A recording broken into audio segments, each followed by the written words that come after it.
هذا اللي قلت عليه البابور.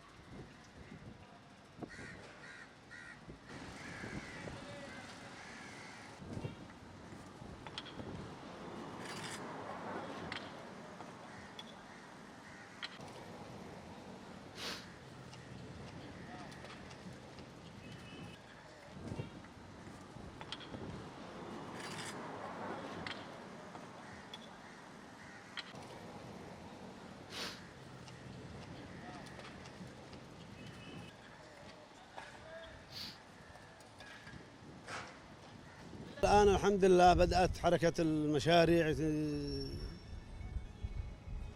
تنطلق في المدينة بعد أن كانت شبه مدمر في الحرب وقلة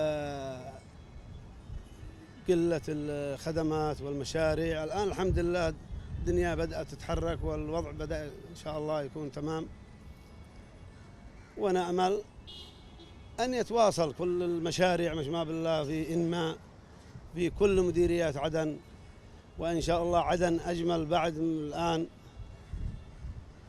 أفضل من ما كان سابقا، لأنه الآن لمسنا بعض المشاريع هنا وهنا تقام، والحمد لله الوضع الأفضل إن شاء الله.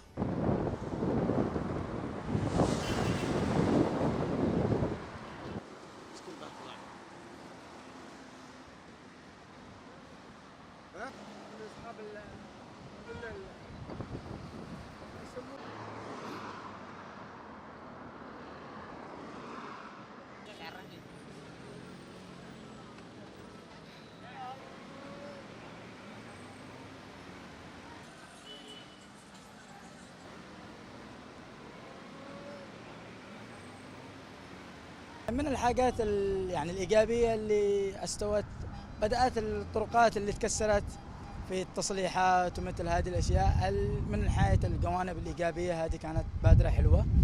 كمان انتشرت كثير المتنزهات، وهذا كان الشيء الحلو والطيب اللي ساعد أهالي عدن بالخروج من الظروف والنفسيات اللي كانوا يعانوها في الحرب، وهذا شيء طيب ونشكر فيه يعني الحكومة كلهم في صفته ووظيفته. والله حاجة حلوة يعني لما تشوف الأشياء بدأت تنتعش، بدأت تصلح، بدأت يعني تزدهر، بدأوا الناس يصلحوا في تملاك. يعني قبل الحرب كان يعني كل شيء مدمر، ما تقدرش تروح مكان. فأنا وعائلتي يعني كنا أكثر أوقاتنا في البيت نجلس، يا نتابع تلفزيون يا ما نخرجش. الآن بدأوا يصلحوا حدائق، بدأوا يصلحوا حاجات حلوة في تملاك، يعني تحس إنه بدأت قليل ترتاح تروح مكان. فأنا أتمنى منهم إنه يغلقوا باقي حاجات بسيطة، أتمنى منهم إنه يغلقوا يصلحوها.